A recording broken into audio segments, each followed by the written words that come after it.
Alright, what's up, everybody? It's your boy Adam, back at you for day 8 of the Rise and Grind 35-day, 5-week challenge. And it's just going to be a recap mostly of day 7 because it's about 10:30 in the morning on day 8. So, biggest problem right now is getting up in the morning. Once again, it's Saturday. And yesterday and today, my body is just crashed out. Um, I'm putting a lot of effort into later in the evening. I'm more of a night person to begin with. I always have been. I can sit and work. I can do things. I can go right up until midnight and beyond. But I really struggle with getting up in the morning. And that's been my whole life.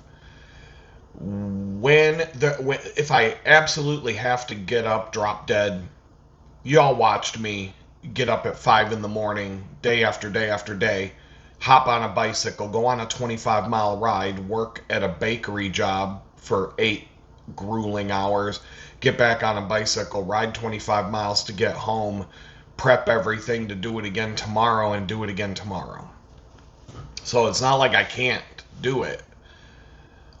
But when I think about what gets me up in the morning other than being forced to, and being forced to for a long period of time completely wipes me out. Completely wipes me out. I can only do it for so long before I'm just a walking dead zombie at that point. But like if there's something I want to do, if as a photographer you want to capture the sunrise, you gotta get up. Can't. Obviously, I missed the sunrise today. So if you want to go shoot a sunrise, you got to be awake. One thing I've noticed is that camping, being out in nature, hiking, traveling by bicycle, living outdoors, actually living outdoors for a period of time, it could be a week, it could be 2 weeks, etc. I tend to get up with the sun. I tend to wake up when I hear the birds chirping. It's a more natural rhythm of being in sync with the forest, if you will, and with the natural rhythm of things. But when I'm home, it's a different story. But like for example, I want to go skiing. I used to love going skiing. The best time to go skiing is right when they open the slopes. As soon as they turn on the chairlift, you want to be the first person on it.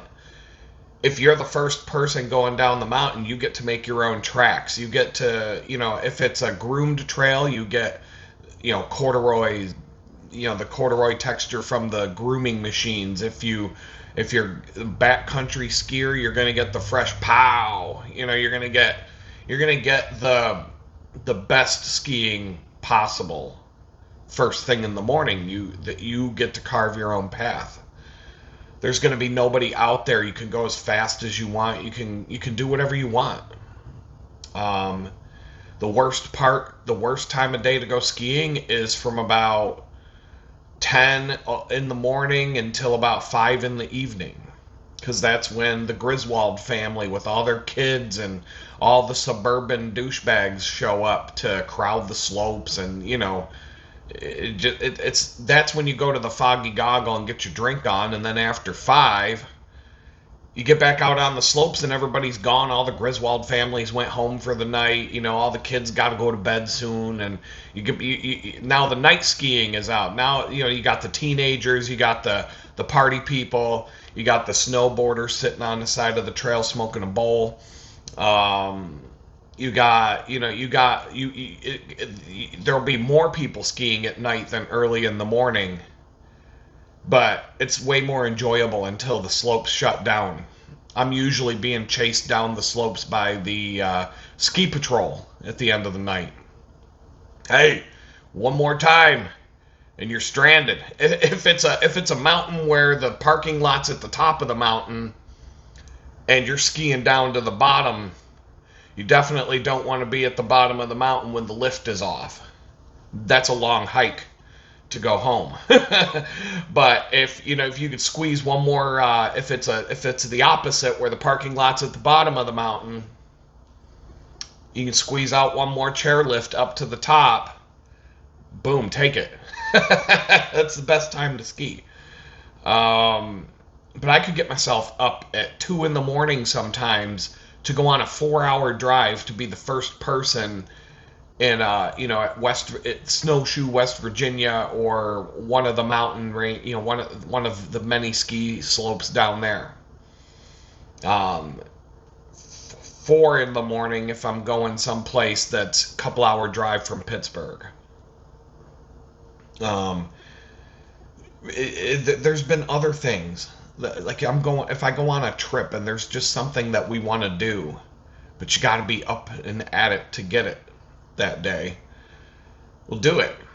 But it's always pain. It's pain. It's like physical pain to get out of bed that early. And I'm like, yeah, I'm feeling it right now. And it's like 10:30 in the morning and I just got out of bed a few minutes ago. I'm addicted to coffee, cold brew coffee. And it's the only way I can even function right now. It is Saturday, so I don't feel as guilty. But for me, in my life, a day is a day. There is no distinction between the grind of Monday through Friday, Saturday, Sunday. Chick-fil-A is closed on Sunday because of Jesus. I guess Jesus doesn't want you to have a chicken sandwich on Sunday, but a lot of businesses close on Sunday because of Jesus. Well, Jesus didn't quit healing the sick on Sunday. So, whatever. It's just another day for me. So, yesterday I slept in. And then I woke up. I did the video for you guys. I shot one of these videos. And then I listened. I turn on videos while I'm doing other things. So videos like mine, where you just sit and talk, I listen to other people who sit and talk. That way I don't have to watch it and pay close attention. It's something to do while I'm doing other things. And I was listening to a developer, a programmer, talk about how he has spent over a year looking for a job and he can't find one. Typical story this day and age. He's applied to over 1,000 jobs. Anytime he does get a job interview, 6 rounds of job interviews for a entry-level to medium-level programming job. 6 rounds of interviews now. It's like it's going to get to the point where you get a job interview for Burger King, and they're going to put you through 6 rounds of interviews. You're going to have to show up to Burger King in a 3-piece suit just to be able to compete for a burger flipping job. It's fucking ridiculous, man. Anyway, he'll go through 6 job interviews for a company. The most I've ever been through is 4. And that was for a $150,000 a year job that I actually got. He's been through processes where he goes through 6 rounds of interviews and then they just ghost you. Don't even tell you whether you got the job or not. How many candidates made it to round 6 in the job interview process? And then if they don't, it's not like 1,000 resumes came in for a job and you didn't have time to tell the 999 people who didn't get the job, sorry, but we picked another candidate. Okay, fine. But how many candidates got to round 6 in the interview process, and then when shit didn't work out, you're like, fuck it, ghost them. Ghost! Okay, that's let's say I go out on a date with a girl. It don't work out. Within 10 minutes, I'm like, nah, I'm good. Okay, I've ghosted a girl. I'm just gonna be honest. I've ghosted a chick here and there. One date, ghost a girl. If I went out on a date with a girl 6 times, if we went out with each other 6 times, let's just say maybe we haven't even slept together yet, but whatever, we went out on 6 dates, and then I decide to just ghost a girl, that's a bit fucked up. I wouldn't do that. One date, okay, yeah. That's like when you send the resume and you never hear back. Or that's like you get the phone screen interview and you never hear back and they ghosted you. Okay, fine, that happens. 6 job interviews, 6 dates with a girl, and then you decide to ghost her. Or the girl decides to ghost the guy. That's fucked up. That's some narcissistic fucked up shit right there. But that's what these companies are doing now in this dog shit economy. When the economy is good, companies will bend over backwards to kiss your ass to try and get you to come and work for them. But the second things turn in their favor, they turn into the most obscene, obnoxious, narcissistic monsters, the biggest pieces of shit you could ever meet in your life, and they will treat you like complete trash. The second that they have the license to treat everybody like garbage, they're on it. On it, like flies on shit. Right there, man. They jump on that shit. This guy's been ghosted multiple times after going on 6 job interviews. He's been asked to do free projects. He talked about, this video was pretty long, and I'm just like, what the fuck? Like, I had to pause what I was doing to listen to this guy because it was messed up. I've talked many times on my channel about, because I'm a marketing, graphic designer, front-end web developer, user experience designer, and a bunch of other hats. And sometimes, especially in an economy like this, a company will come at you and ask you to do a free project for them as a test of your ability. I shut that off. I ghost. If somebody sent me an email asking me to do a free project after 4 job interviews, I'm gonna be like, go. I will ghost. I'll turn into a ghost at that point. I won't respond. I won't do it. I'll just close that shit. I'll mark it as a bunk job and move on. I'm not doing a free project for somebody so that maybe I'll get a job. Well, this dude has done it 3 times. He talked about 3 different times where he wrote all this code and did built features for a piece of software just to be thanks but no thanks at the end. And this guy's going nuts. He kind of looked like he might just he looked pretty damn demoralized. Me, it's like I've been through it too. We're all going through it. Every time I log, I don't even have 100 connections on LinkedIn because I closed my LinkedIn account back in like 2017 and never opened a new one until after I came home from the joint, the federal prison. And so I used to have hundreds of connections. Well, now I don't even have 100. And every time I log into LinkedIn, I see like 3 new people just showing about how they lost their job and they'll never find another one. Like, we're all going to be homeless, surrounded by a bunch of empty homes owned by BlackRock pretty soon. And that's exactly what Thomas Jefferson said. I'm not going to look up the quote right now, but you can look it up. Thomas Jefferson, when he was president, basically said that if we allow the bankers, the banksters, to continue manipulating the economy like they do, we will all wake up homeless on the continent that our forefathers conquered. Google it. So anyway, there's no jobs. There's no jobs in tech anymore. They're getting rid of Team India. They're replacing all the programmers with AI bots. They're like robots are writing all the code now. And we're gonna get in. We might get into that, or that you might have to tune into a live stream to get into that because I'm already at 15 minutes, and I haven't even really talked about this subject today. Yesterday, early on, right after I shot the video, I decided not to go hiking. It just, like, I felt like I wasn't going to get enough done if I did go hiking because I'd have to leave early in the day. And then I've kind of thought about it some more, and I think I came to a deeper decision to not work out 2 days in a row really hard if I don't have to.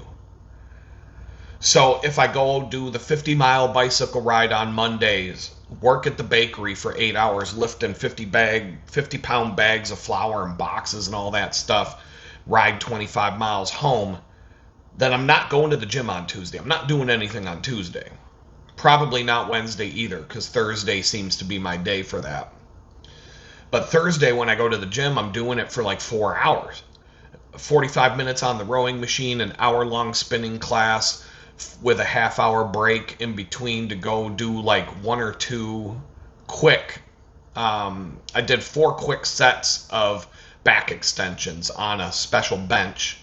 That I've been doing that because it pops all the vertebrae in my back into place, like I went to the chiropractor, plus strengthens certain muscles. And then I go to yoga class, which does even more towards that goal. And then an hour after yoga is done, boom, I'm done. I'm going to the sauna. Hopefully they'll have the hot tub fixed next time I go in. But I have my thoughts on that. I think that they closed the hot tub in the pool to save money, and they're just gaslighting all the people that go to the gym to, we have to do maintenance because the economy's collapsing. So they're just doing anything they can to squeeze a couple bucks out of us. Couple extra bucks profit. How long can they keep the pool shut down? I don't know. Maybe it'll be back. The way that the manager was a douche to me when I asked the manager, when is the pool going to be open again? And he was like, it'll be open when it's open. He kind of had that's not exactly how he was, but he was kind of a dick about it. And I'm like, I held my tongue because I was about to say some shit. Like, holy. We'll see what happens. I'm just going to leave it at that. I was angry enough that when I got on the rowing machine, I was yanking on that motherfucker. I was like, you motherfucking asshole. Like, I'm just like, I let it out on the machine. But anyway, didn't go hiking yesterday. And then it started raining. Not too long after I made that decision, it started to pour down rain, and it rained all afternoon. It rained right up through and into when I would be out hiking. So it was like nature and the good Lord decided to reaffirm my decision not to go hiking yesterday by making it to where I wouldn't have gone anyway. And so I sat down, and once a week I have to reconcile accounts. Like, I'm broke. Like, if you saw how broke I am, it would, like, blow your mind that I'm able to survive. But now I'm broke, and I have to juggle 21 different accounts in an accounting tool instead of, I started out with 2. The day I came home from prison, I had a jar of change and a handful of cash that somebody had sold a few of my things. And when I came home, there was some cash from that and a change jar that used to be on my nightstand. And it actually had like 60, 70 bucks in it. I had 2 accounts, quote unquote. So I didn't want to pay for accounting software, so I created an accounting tool with a Notion database. Notion lets you build a relational database with a rudimentary user interface around it. It's kind of like Microsoft Access, better. But I built my own accounting software for free. And I just started using it, and it works good. It's not as good as a full accounting tool, but it's pretty damn good. I mean, I've got charts, I got donut charts, I got line graphs, it's pretty damn impressive for something you built yourself. But I've been using it since April 2nd, 2024. And now it's April 11th, 2026. I just looked yesterday, I have 2,300 some odd transactions in a table going back that far. And so, like I said, I started out with 2 accounts. Then later on, shortly after I got home, I found out I still had an active checking account with like $100 in it. I had my PayPal account, and then I saw that I had 2 active stock photo accounts with money in them because I had sold photos while I was in prison. So I was able to connect all those back together, get the money out of my stock photography into a PayPal account and into that checking account. And I was able, this took like a month just to be like, it took a month just to get that bank account to where I could log into it. And get a debit card for it and all that stuff, and I had to prove who I was, but I couldn't prove who I was until I had a driver's license, and I couldn't get a driver's license until my lawyer mailed me some stuff. Getting out of prison, honestly, some days it's so difficult, the things that you have to go through and do, that you would rather just go back to prison and just live there, because you're starting from nothing, and they don't do anything to help you get on your feet at all. In fact, they forced me to be homeless for 5 months because I had a place to live and they wouldn't let me live in it. So they will actively, the government, the probation office, the whole system, they will actively work to destroy your life after you get out. There's no like rehabilitation, there's no whatever they call it. There's no reform. There's no preparing you for the world once you're released. It's like they open the gate. They're like, get the fuck out, you piece of shit. Go be homeless. Go fuck off and die for all we care. Fuck you. You worthless piece of shit criminal. Go fuck up your life again. You'll be back. That's basically what it is. And so anyway, I sat and reconciled all these 21 accounts that I got to do it. I got to do it once a week or it gets unwieldy. And it was so bad yesterday, it took me 3 hours to go through all of it. And there are a couple of reasons why it took that long. But then I decided, because it took me, like, that blew up my day. Like, that blew up my day. Like I said, it normally would take an hour or less to do that if I do it once a week. But it had been a week, and it took 3 hours. And like I said, there were certain things that I did, and certain transactions are complicated. Fucking 50 cents going from a stock photo site into this and into that, going into PayPal and then going into a checking account. It's all these different... It's a bunch of different transactions you got to list. But because of the fact that things are more complicated now, I'm starting to think maybe I've outgrown this Notion database. Notion itself is full of bugs. All of our software that we use, you use software, all of you do. You know that everything that you log into, everything that you use, every web browser you use, every computer, phone, every single thing that you log into and use is what? It's a broken, buggy piece of shit. And now they're firing all the programmers behind the scenes, and they're literally having AI write the code. The software guy who can't find a job, part of the reason why he can't find a job is because he's been asked in these code tests where he's asked to do free projects. They're literally looking for someone to go to an AI bot, tell it the code that they want, copy and paste code, and make it go live without even like looking at anything. They want you to be like so fast. It's like the AI bot in some cases can't put the code directly in the software application and directly into the code repository where everybody's code eventually merges together to become one. So you're just a monkey in a chair copying and pasting blocks of code from an AI bot into a framework and committing that code. And like they don't even want you to take time to test stuff. They don't care about security anymore. They don't care about it's just garbage built. It's garbage built on top of garbage. And if you want the perfect example of where things are going,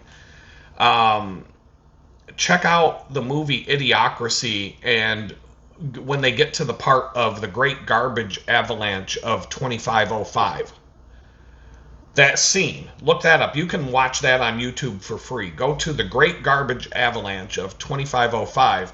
That's what's happening with all the code in our software that we use. It's just garbage on top of garbage on top of garbage, and the mountain of garbage has become so tall that all you have to do is drop one more tin can on the top of the mountain, and it's just going to create a giant avalanche that just wipes everything out on the face of the earth.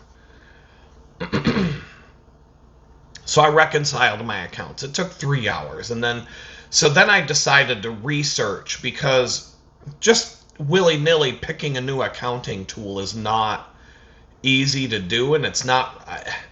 I've already used them all, and that there's a couple that I can deal with. There's one that I like, but I only like half of it, so I just ignored the other half of the app. Then there's other ones that I would use, and within like a week I would find some bug or something broken that would make it so that I can't use it. The best way to pick an accounting tool is, if you already use one, that would be to choose a new one and then have your start date be like 1 or 2 months in the past. So if I pick Quick and Simplify, which is what I might choose, I've got it down to 2. I will say that the first date of record in that system will be March 1st. And then I will go through and manually enter every single thing from March 1st to the current date today in Quicken.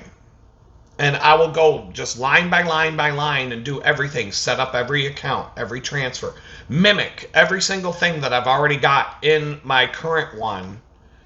Because in a month and a half, it's been a month and a half, let's say, I will have done everything in my own system that I will have to do moving forward. And so I will be able to go through and test every single operation and every single thing that this thing does by re-entering everything for a month. There's a lot of stuff for a month. And I'll find the bugs, the limitations, the roadblocks, and sometimes I'm expecting that I'll find one and I'll just be like, fuck this, I'm out. And I'll just quit and I won't use it. It's either going to be Quick and Simplify or Zoho Books. They both have like a free trial. Zoho Books is free up to... They've got weird limits on theirs. I could probably use the free version for a year or more before I would ever have to pay for it. Quick and Simplify is a little bit cheaper with no limits, but it's meant for like personal accounting, but that's really what I want right now. So it's not... Zoho Books is more geared towards small business, which you can use business accounting software for your personal needs. It's actually better, but it's more complicated. And so that's what it's kind of like. I've got it down to these 2. I'm going to try one out. Probably not until next month. But it's in my head. I'm trying to get away from Notion because Notion is, like I said, the Great Garbage Avalanche of code is about to occur, and Notion's so riddled with bugs that it's becoming more unusable by the week. They're just putting a bunch of AI garbage down everybody's throat that nobody asks for and nobody wants. And that there's basic bugs. Basic bugs. Like can't type a word in a box bugs. People have been complaining about this bug for 5 years and they won't fix it. But then they come up with 10 new AI things to shove down your throat. And I'm like, well, why don't you fucking make an AI thing that'll go fix the bugs? like I'm just tired. I made a lot of money working in the software field, but I would take a job making more than 100 large if I could get one, just for the money. But I guarantee you I would hate every minute of my life doing it. These companies are so deplorable to work for, all of them. There's no such thing as a good software company to work for at this point. There just isn't. It's the most retarded garbage. If vehicles, if cars, which they are becoming mostly software, but if there were no laws and no regulations around it, if cars were truly built the way that they build software, you would all be dead. You would have a 50-50 chance of dying every time you turn the key or push the button to start your car and drive somewhere. You'd have a 50% chance of probably dying. Because some software glitch is going to crash you into a wall. The brakes will stop working because the software that controls the brakes has a bug. I'm telling you, this is what's coming. Don't believe me? I don't give a shit. Wait till you see it for yourself and it'll be too late. So I did that. I researched accounting tools, and that took probably an hour, maybe more, out of my day because I dug into it pretty deep. And it was like the day already felt like it was a wash. So then I've just got these new hiking boots thanks to one of my channel members who threw some money in the digital chicken bucket, which is at donate.litgood.com. Which, if you want to see anything else I'm up to, just, in the description here, links.litgood.com. That's where I put everything I'm up to. All the links to anything. If I disappear, if I get kicked off of YouTube, that's where you're going to need to go to find out where I went. Because I'll be other places. But, I know how it is. The herd, found their pond of where they're going to drink, and they're never going to go explore the Serengeti and go to find a different watering hole. YouTube is the only place people go to watch videos. If you're not on YouTube, then you ain't shit, and that's just the way it is. Then nobody will ever find you if you go on Rumble. Rumble won't promote you unless you're a right-wing grifter. So your channel is dead in the water from day one. You'll never get more than 10 subscribers. And most of them will be spam bots. So I use these arch supports. This is wild. I'm a little bit I'm like shocked about this one, but not really. So there's a store called the Good Feet store, and they make arch supports. They're not custom arch supports. They're just molded plastic arch supports with rubber cushions, and they just happen to work for me.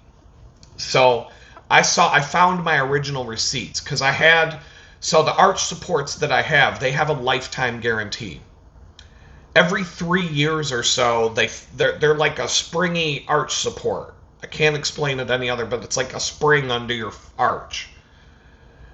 And they work for me. My original receipt shows that I bought these arch supports in 2003. I bought these in 2003. And every 3 years or so, I have to go get them replaced. They were expensive. They were really expensive. They were outrageously expensive when I bought them. But if you consider the fact that every 3 years, so it's 2003, we're at 2026, so that's 23 years. 23 divided by 3 is... So I've replaced these things about 6 or 7 times. So let's say 6. So they cost me originally $250 just for the plastic arch supports. Like I said, they're not custom fitted to you. They're in the size that you would wear, and they have different levels of the springiness and whatnot, but I've replaced these things 6 times, so that ends up being about $42 per set. There's knockoff brands, there's other brands, there's other arch supports that are very similar to this. I've tested them out. I don't like them as much. And then they have these rubber cushions. They're just foam rubber cushions. They're not anything really fancy, but whatever the rubber compound is the right thing for these arch supports. They work. I've tried other things. I've tried lots of other combinations of cushions to go over my arch supports. None of them work as good as the ones they sell, or I wouldn't get them. But when I used to buy them, you'd get they used to be like $30 a set, a pair, $30 a pair. And then you could get like 3 for $60. So buy 2, get 1 free or something like that. It ended up being like $60. So I go in there yesterday, and all I needed to do was replace my arch supports, the plastic parts, and get 3 sets of cushions because I don't have any. And I've got these brand new hiking boots, so I'm like, get brand new arch supports, brand new cushions, you're all set. The guy rings me up and he goes, it'll be $173. I'm like, the fuck are you talking about? $173? What the fuck are you? I'm like, well, let me see this. Like, what are you charging me for? All I wanted was the cushions. He goes, yeah, that's how much they are. I'm like, he's like, well, you wanted a 3-pack. And I'm like, dude, where the fuck are you getting this price from? And then he's like pulling, like, I'm like, dude, this isn't right. I'm like, you made a mistake. And so he pulls them out of the bag. Well, they do have a different design. They changed the design. They put a big reinforced piece of rubber under the big toe. So that will actually, honestly, like, ironically, whenever my cushions wear out in my boots, anytime I get a new pair of shoes, I put a set of these new cushions in. The big toe, there's always a hole. When the shoes are completely worn out and just done, there's always a hole where the big toe is, because that's what wears out first on those cushions. And so now they've got this reinforced big toe. But I used to get 3 sets of cushions for $60. Now they're $173 for 3 sets. And I'm like, holy fuck, this is not right. But then I'm looking at the invoice, and it had the arch supports and the price of the arch supports. And then it had, the next line said warranty replacement with minus the cost of the arch supports. So I wasn't being charged for the arch supports. And I was like, holy fuck, these things are $600 now? They're charging $600 fucking dollars for a piece of plastic that costs, these arch supports do not cost more than I would be shocked if they cost more than $5 a pair to manufacture. Like, the business, their cost. If they were to go on Shark Tank and Mark Cuban says, what's your cost? And the startup is going to be like, well, our cost delivered is $5. And what are you selling them for? $600. Holy fuck! How are you doing? Mr. Wonderful's going to be like, oh my God! And then the old lady's going to be like, well, I don't like walking, so for that reason I'm out. And so then Mark Cuban and that guy are going to get into a fight. Then the FUBU guy is going to be like, well, can you make them for a pair of basketball shoes? Can they make a normal person jump and dunk like Jordan used to dunk? And for that reason I'm out. So it's going to be Mark Cuban and the other guy, but they're going to be like, holy shit, you're selling these things that cost $5 for $600, and you're making enough money to have a nationwide network chain of stores. I'm telling you, if I today, now these things work for me. I'm not saying that they work for everybody. If I never tried these before, and I went to the Good Feet store for the first time and they told me that these fucking arch supports were $600 a pair, I'd be like, yeah, fuck that. $600 a pair and then $175 for 3 sets of cushions. No. But I needed the cushions, so I ate it. And I was just like, oh my God, I put it on a fucking credit card. I wasn't expecting to spend more than $60. But honestly, inflation, it's everywhere. It's no different with the arch supports than it is going to the grocery store. Because when I used to be able to get 3 sets of the cushions for $60, I could also go fill a big grocery cart at the grocery store for about $100 and have the fucking cart full of food. Now I go to the grocery store and I get the little red basket with the 2 handles. And you can't even fill that thing for $100 anymore. And to fill a shopping cart, that's like $1,000 to fill a shopping cart now. So when you look at it in that perspective, it's like, yeah, it's the same. It's the same fucking thing. It's not that the price of the arch supports went up.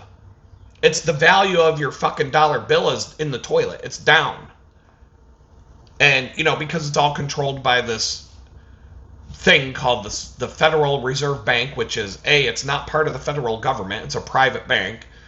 B, it's not a reserve of any kind because there's nothing to back up the money that they make. They just write it down in a fucking book and print some more money.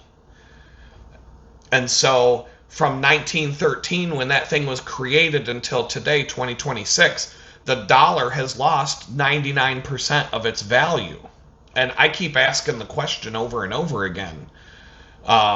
If you hired a financial advisor to handle your portfolio and your assets, and that financial advisor lost 99% of the value of your stock portfolio and assets, at what point would you fucking fire them and say, we're done? Would you wait until they lost 99% of the value of your assets and stocks, or would you have fired them when they lost 50%? So why are these fucking clowns still in charge? But the answer to that is because we have a bunch of satanic child molesters running our government right now. And so you get what you get. Like that's what we got. And nobody wants to do it. It needs to be done to get rid of these people. So here we are. I'm at the Good Feet store paying $173 for 3 fucking arch support, or 3 pads for my shoes. And the only saving grace is for me, that's like 3 years. Because I'm only getting like a new pair of shoes that I need to put these in once a year. So that'll get me through 3 years. 1 pair of cushions lasts the same amount of time as the shoes themselves. When the boots I'm putting these in are completely worn out and done, the cushion will be completely worn out and done. They wear together. Like, I've never put a new cushion in an old pair of shoes. So they go together and they wear together. And so I am excited because when I got my new arch supports, they're very springy. They're brand spanking new. I'm going to put, my back is going to feel so good. When I wear these boots, I'm going to feel wonderful. So for my health, whatever, fine. It's just more money out the fucking door. But this is the world that we live in now. And so I did that yesterday. But yesterday was just nonstop interruptions, hassles, unexpected shit coming my way. Plus, I woke up late.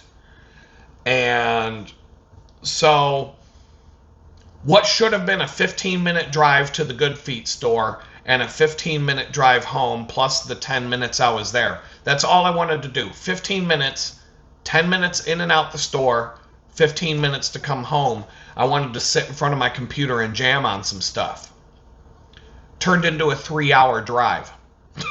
Why? Because it rained yesterday, and all the self-entitled assholes on the road, all these fucking retards and all these fucking douchebags in their big lifted up Dodge Ram pickup trucks that got to go 99 miles an hour in a traffic jam and scream and yell and honk their horn, and well, they caused a bunch of accidents. I'm saying I probably came across 6. It's a 15-minute drive to the store. A 15-minute drive back, I saw at least 6 accidents. Traffic all backed up. And then I'm on a road coming back to my place. And there was an accident that was so bad that like 6 cops had the road blocked. And I had to turn around and backtrack. So I'm finally like, fuck it, I'm not even getting home today. Houston's the worst place I've ever driven a car in my life. Like, nothing. I would rather be stuck in traffic in Manhattan. I would rather be stuck waiting on the George Washington Bridge to get over to fucking New Jersey I'd rather be stuck in the Lincoln Tunnel than drive anywhere in Houston. Houston's the worst. I don't know. I'm going to say it's probably not the worst place on earth to drive, but I would be very confident to say Houston, Texas is the worst place to drive in the United States. I would say it's the worst. It's the worst place I have ever seen to drive. I've been all over the United States. I've never seen anything close to the shit show that this place is. It's bad. So anytime I get in my car and I gotta go somewhere, the only thing about a bicycle is that you don't have to wait in traffic jams when you're on a bicycle. Sometimes that works out to my favor. But it's dangerous as hell to ride. Like, it's probably a 50-50 chance that I would die. Every time I get on my bicycle, I feel like it's a 50% chance I'm gonna die. And now I have gone between 6,000 and 7,000 miles on my bicycle around town here, and I haven't died yet.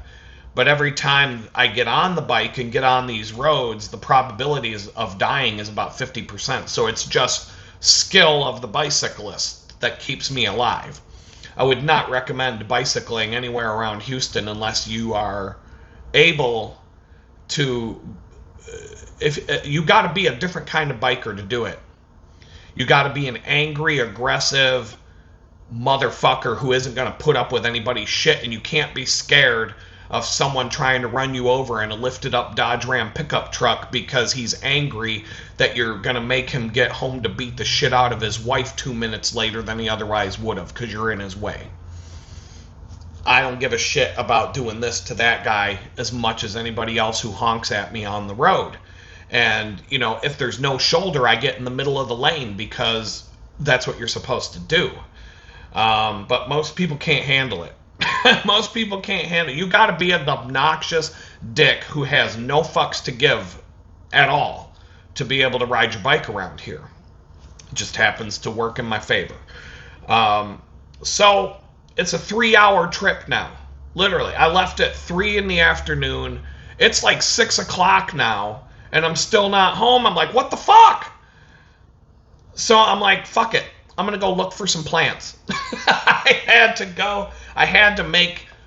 to turn that lemon into some lemonade. So I've got a couple of empty planters. One that was too big.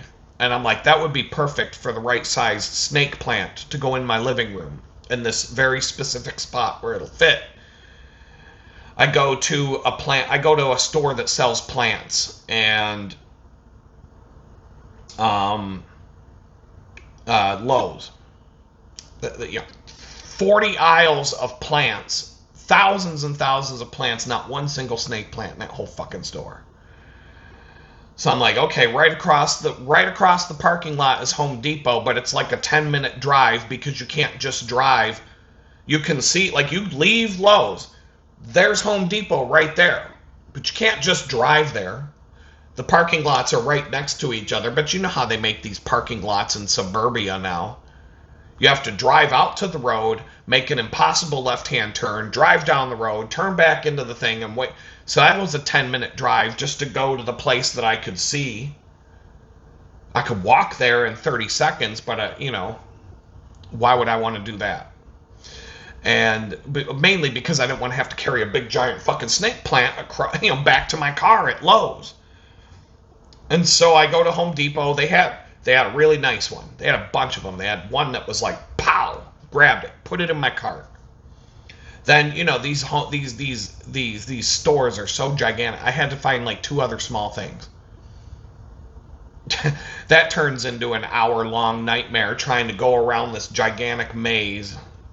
Try to use their app or their website to tell you where the thing is that you're looking for, and it's like, I don't know. We have 20 of them. Well, where are they? I don't know. Can't ask the people that work there because they're dumber than the fucking app. So it's like, whatever, dude. Like, I had to wander around this fucking store just to find this one thing. Found it. And I'm like, it would have actually been quicker to get, it might be quicker to get it on Amazon because you could place the order and 2 hours later it might be at your door. So, this is why people hate going to these stores. That's why they're going out of business.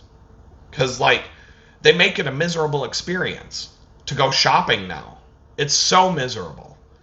I try to stay out of stores as much as possible now. Because the stores are absolutely horrendous and miserable to go to. It's not fun. It's not enjoyable at all anymore to go to a store. I hate it. I used to be the opposite. I used to hate shopping online, and then, I mean, Amazon did change the culture. As much as they've grown into a company that's too big to care, they definitely changed things.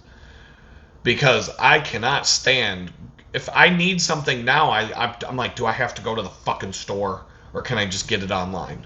But yesterday it was more like, let me see if I can make this trip, this 3-hour trip to go get some overpriced pieces of rubber. Let's see if I can make lemons out of let me see if I can make lemonade out of these lemons. So, got the snake plant, got a couple other things that were on my list. Now I can cross them off my Amazon list because I just happened to be in a store that sold the stuff. And so I got home. I just put the snake plant pot and all, just dropped it into that pot where I want to put it. That's a project for another day.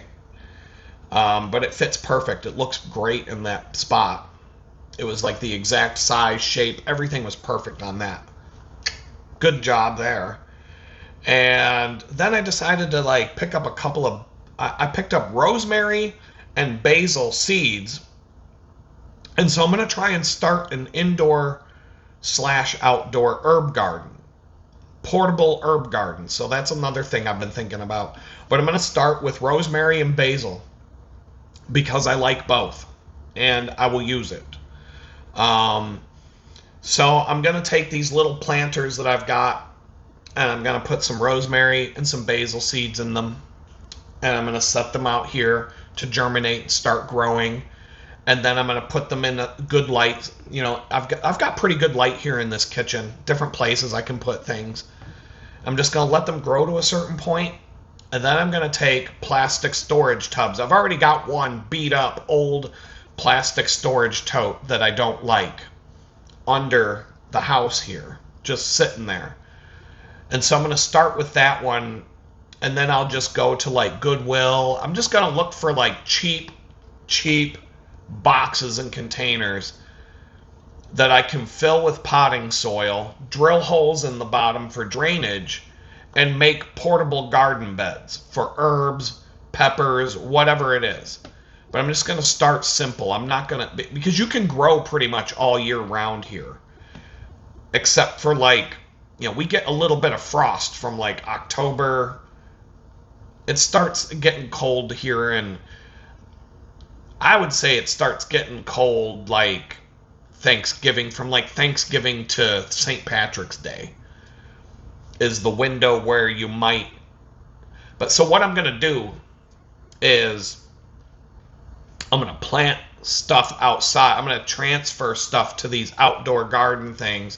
That way I can move them around. I can put if it needs to be more in the shade, I can put it in a spot where it's more in the shade. If it needs direct sunlight, I've got plenty of spots where the sun beats on it all day. I can mix and match, and I can figure that out. And I can move things around. And then if I find a new place to live, boom, put it in the moving van. I can move my garden to my new spot and just put it back out and have it and take it with me. But I'm just going to start with herbs and things like that. Things that I'll use.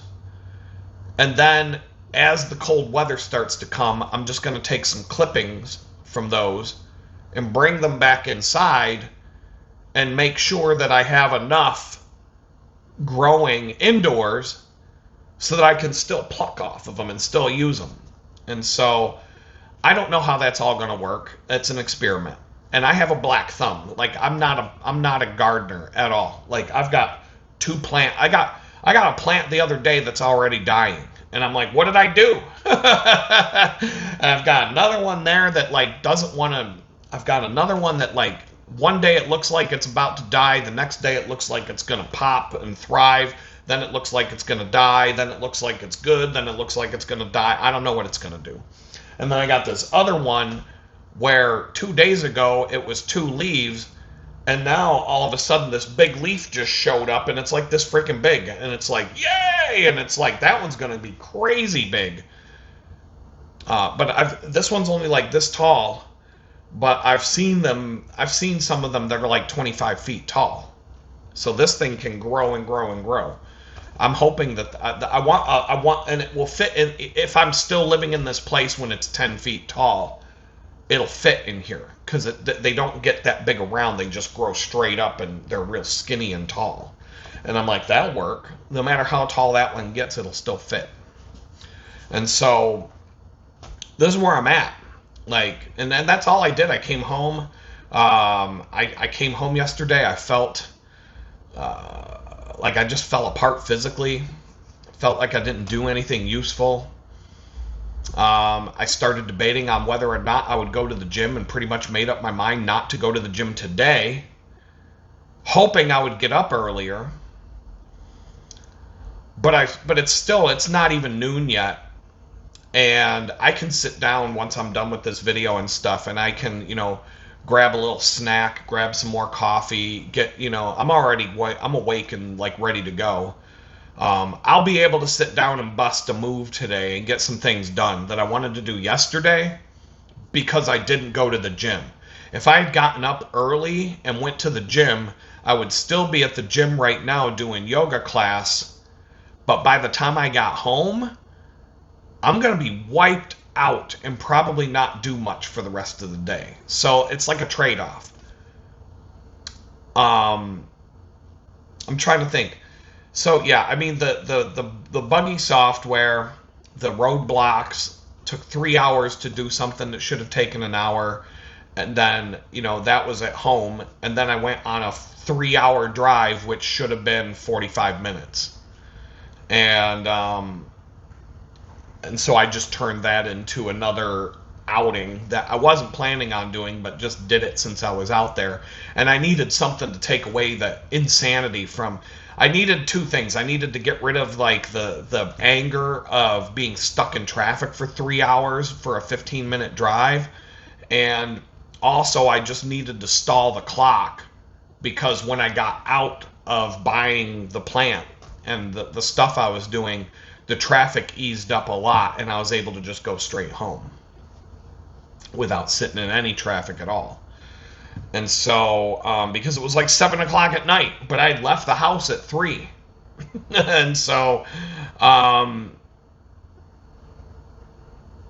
in fact, I could go and do yoga tomorrow if I wanted to.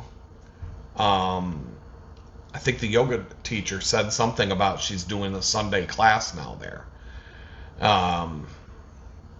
But for now, my plan is to just stay here and get stuff done today, not leave the house, at least get my hiking boots all like squared away, get the inserts in, get the, that takes a few minutes to get them all, get them to where I can actually put them on and go for a hike. Maybe I'll just wear them around the house for a couple hours to break them in a little bit and see how they feel. And, but I'm really cool. Overall, it's like, in spite of the fact that I feel like I was just, the whole week has just felt like I'm scattered, and I can't focus on anything, and I can't do just one thing. And you go to do one thing that should take 10 minutes, and it takes 3 hours, and, all these things, and the gym is eating up a lot of time, and just fat piece of shit belly is in my way, and just all these different things. When I started the Wake and Grind challenge, Rise and Grind challenge, I decided I wasn't going to set any specific goals. I was just going to work as hard as I can for 5 weeks to see what I can get done. And so I'm just giving you kind of an update as I go. And today's went a little bit longer. I know some of you get mad when the video goes longer than 20 minutes. I care less. I really don't care. I'm trying to keep them short. Today's wasn't. Tomorrow's will probably be shorter. But it's like Goldilocks. If I did a 20-minute video, I'd get comments about how my videos aren't long enough. If I do an hour-long video, I get a comment about how the video is too long. So, I don't know what Goldilocks wants. So she wants it to be just right. Well, I don't know what just right is, so I'm just going to do what the fuck I want. Because if you're damned if you do and you're damned if you don't, do whatever the fuck you want. That's my motto. It works great when you're in relationships, because when you're dating a woman, you're always wrong. So if you're damned if you do and you're damned if you don't, if she's going to get mad when you do the dishes because you did them wrong, or she's going to get mad at you if you don't do the dishes because you didn't do them, then do what the fuck you want, because you're going to get bitched at no matter what you do. That's my motto. And with that, I'm just going to say peace out, and we'll talk again tomorrow.